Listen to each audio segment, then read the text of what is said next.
All right, how's it going, guys? Justin here. I wanted to do a Football Manager 2022 video today, kind of recapping how you can have success with AC Milan in this year's version of the game. They're a very young team. They're very set up quite well. Of course, they've been doing a lot better in real life, and in FM, they've now become a much stronger team. But if you've been having some troubles with them or you're interested in starting a save with them, I think I can give you a pretty good start on how to structure the team. Just for some kind of proof here, in my save, I started as AC Milan and won the Italian Cup and the Seria A Champions right in that first season. I'm doing more of a Glory Hunter challenge, so I have already moved on to Dortmund, but I just wanted to show you how good they have been. If we go over to Milan now, and let's click on the Seria A actually, and let's go to past winners. They actually won the second season as well. I had left them halfway through, but I was running away with it yet again. And then also just show you they are also winning this season. So Milan, I've kind of constructed them into a powerhouse right off the bat. And you'll kind of see why in a second here. If I do go to the transfer history and we go back to that first season, all I did was buy Mangala and I got Lunkongo on loan. So I spent zero and I still was able to have the success that I did. So yeah, that was really easy to do. I shouldn't say easy. Definitely a lot of experience in FM to get to this point. But let's start up a new save with Milan, and I'll show you how I set up the team in a second here. All right, so we're right at the beginning of a new save with Milan here. So you'll see some players are still injured and some are still on vacation and stuff like that, but we can just kind of ignore that. In real life, AC Milan plays a 4-2-3-1 formation with Salamakers on the right and Liao on the left and just the one striker up top. But with this year's game, I wanted to try out the new wide center backs. So I played a 4-1-2, I guess I would call it. You can also kind of call it a 5 at the back if you consider Hernandez and Calabria more fullbacks than actual wingers. And this is kind of what we have it set up. Now, first I want to touch on these wide center backs. They're a very strange role. You'll notice in game that these center backs really come right in behind the fullback when they're kind of bombing up that wing and provide that back pass support. Now, when you have good center backs with passing, it's okay to play them on this, at least the defend role. You have to keep them on the defend role so they do stay back. Defensively, it's still very solid. It is just a little odd in the attacking phase. So that's the first thing I would say. If you're noticing that they're kind of attacking too much, you can probably put them back to just normal center back roles. But the wide center back ended up working quite well for me. So this is what we kind of got the setup as the back line. You got Mayan playing as a sweeper keeper on support. Very good to have a sweeper keeper when you're playing this more high line, which we're doing. So we're playing a much higher defensive line here. So you want that sweeper keeper to pick up some balls if they do too much of that. We have Tamori playing as the ball-playing defender on cover. Tamori is one of the best center backs in the game. 17 pace, 17 acceleration. So he's absolutely stellar in that cover role. He's going to sweep up and clean up everything. And it really affords you to be able to play that high line. We have Kier and Romagnoli doing the flanking center back roles. We got the right footer Kier on the right and the left footer Romagnoli on the left. One thing to note is Romagnoli is on the last year of his contract. So one thing I would suggest is renewing him right at the beginning of the save. Also, Kessie is in the last year of his contract. So it's going to cost you some money to renew these guys. You're going to want pay raises, but it's definitely a smart decision to make if possible. On the flanks, we got Hernandez and Calabria as our starters. So both on just the wingback support roles. These are probably the roles I've had the most difficulty with, specifically on the right side. Calabria and Salamakers always had the worst performances out of all of my team. I just couldn't get them to function the way I wanted to. I've tried using the complete wingbacks, and I've just done the normal wingbacks, and I think the wingback and support is the best role for them. But that might be a position you might look for someone else if they also aren't performing up to the level that you want them to be. On the left, you got Theo Hernandez, one of the best left backs in the game. Do everything you can to keep him. Extend him as early as possible because he's only expiring in 2024 as well, and you definitely want to keep him. He's only on $44K a week, so he's going to want a massive pay rise eventually anyways. And in my opinion, sometimes it's better to give players the money early to make sure you can keep them for long, especially when you're at like the top of the game. When you're looking at those elite level players that you want to keep, it's worth it to just give them the money when you're playing at a club like Milan. In the midfield, we have Tonali and Kessie as our starters. Kessie on his box-to-box role and Tonali on his deep-lying playmaker support. Tonali, again, becomes one of the best players in the game, so you want to hold on to him as long as possible.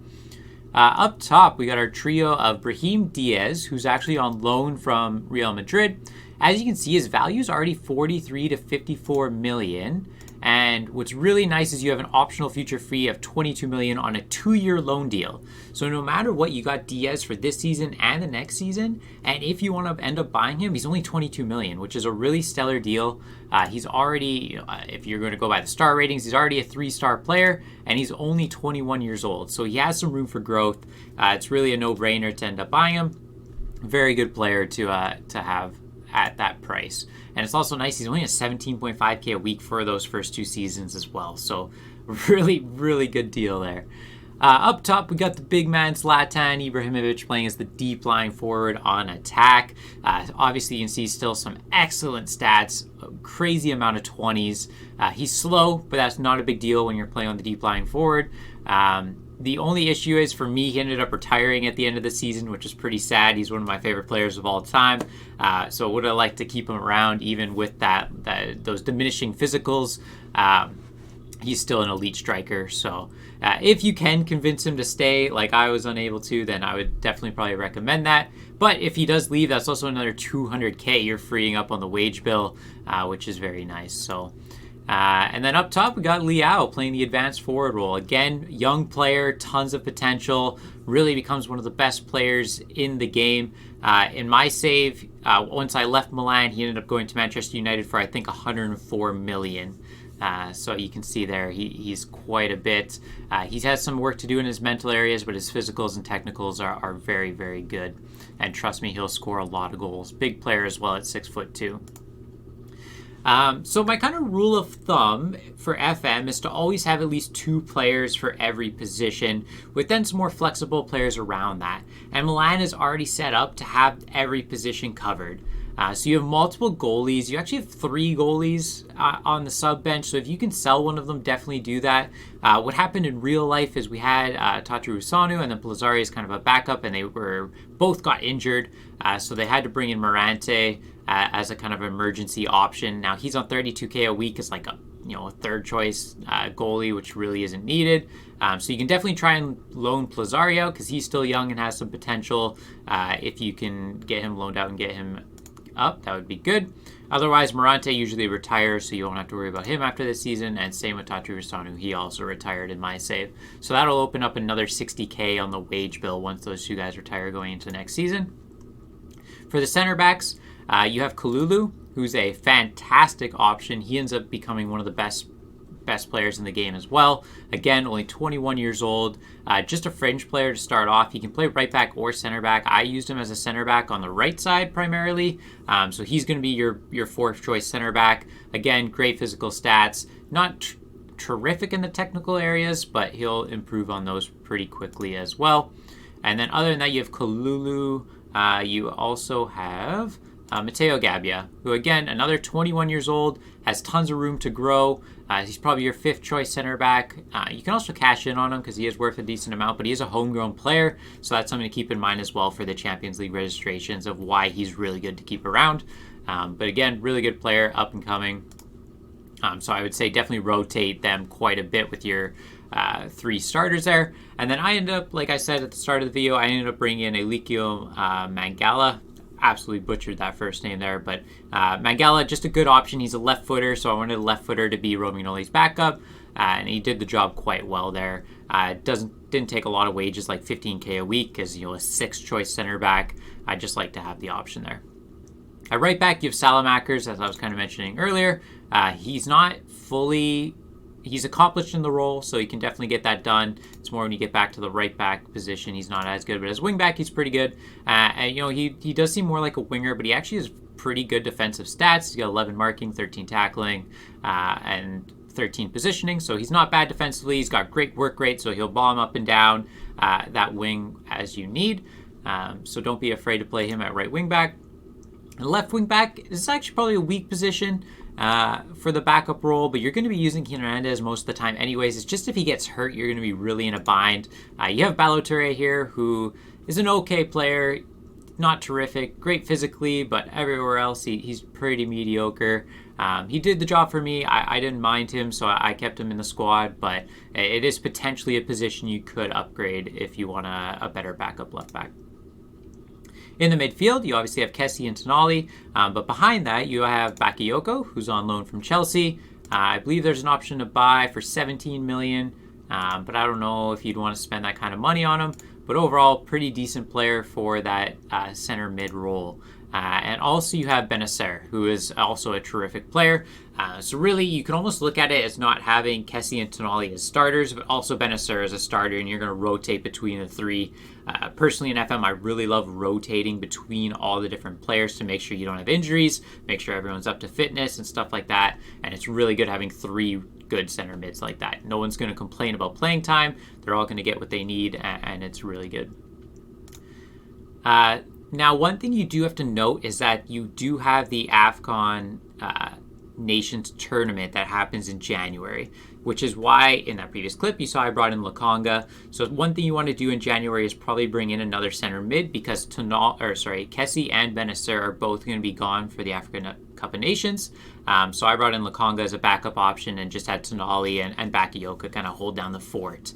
You're also going to lose Ballo-Touré, which is another reason you really don't have a backup left back option. Calabria can sort of play over there, so that is an option, but it's something to keep in mind that if Hernandez goes down and you lose Ballo-Touré, you're screwed at left back. For striker, you do have Junior Macias, 30-year-old from Crotone. Decent shadow striker option to back up Brahim Diaz there. And then at deep line forward, we have Olivier Giroud. Again, very good option. Terrific heading, which in this year's game has been pretty strong. Really terrific stats for all the deep line forward roles. So yeah, terrific player. He's getting up there in age, so we'll get into that a bit about kind of future plans. And then back up advanced forward, we have Mr. Ante Rebic, who again, not his preferred role, but he is accomplished there. He can play it pretty well. And again, very good option for the advanced forward role right behind Liao. So that's all your other backups. There is some other players in the squad that are kind of more, I guess I would say, on the useless side. You also have Florenzi that'll come back. He can be a right wing back option. You have quite a few players here on loan. You do get Popiga back after the first season, who is actually a pretty good box-to-box player. Got some potential on him, so he might become pretty good. You got Haga, who comes back. He is also a pretty good player. I ended up selling him for 20 million, though, just because I don't play wingers. So you have potential funds that you can bring in the following season. You got Pellegrini as kind of a fifth-choice striker option. Not really needed. And then there was someone else I want you. So Castillejo, probably a player I'm going to sell. You don't really play wingers in this system, so he's someone you can get rid of, free up those wages, get a bit of money for him. And then also Rade Krunic, kind of a weird player.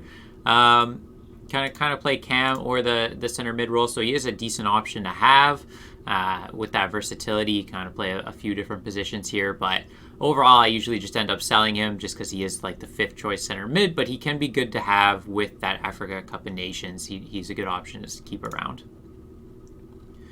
So, one thing you might be wondering is what their transfer budget is. So you actually have 18 million to start with not much on the payroll. So you can see there's not much room to maneuver. With the sales of Castillejo and Krunic, you might have 20 million, 25 million to spend with a bit more wage budget. But that's why I just held on to all my money.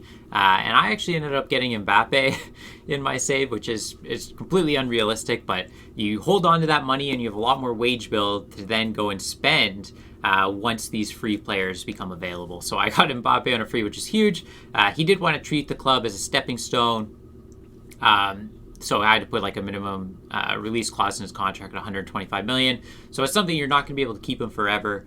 But if you can pull that off, getting one of the best players in the game is obviously incredible. And that's why they're walking the league in the future episodes there. One other thing I do want to say with the strikers getting pretty old, you're going to have to come up with a backup option for the deep lying forward on attack role. And my suggestion would definitely be Lorenzo Luca, if I can get him to pop up. Lorenzo. Luca. Why is he not popping up for me? Striker. Let's go to Pisa. So he starts off in the Serie B here. Let's go to our players. And here he is. Lorenzo Luca. You can get him for, probably 5 to 6 million. He isn't great to start off, but he's only 20 years old, and he does become a lot better. So it might be a player you don't buy in that first season, let him grow at Pisa, but he's 6'7" if you end up scouting him. He has some really good stats for that deep lying forward role. He's absolute mammoth in the air, so he can end up taking over that position really well. I can't stress it that how good he actually is. With the extra money that I got in from making the Champions League the following season, I also ended up buying Musiala from Bayern for about 70 million, just because I wanted another shadow striker option. So that's where most of my money ended up going.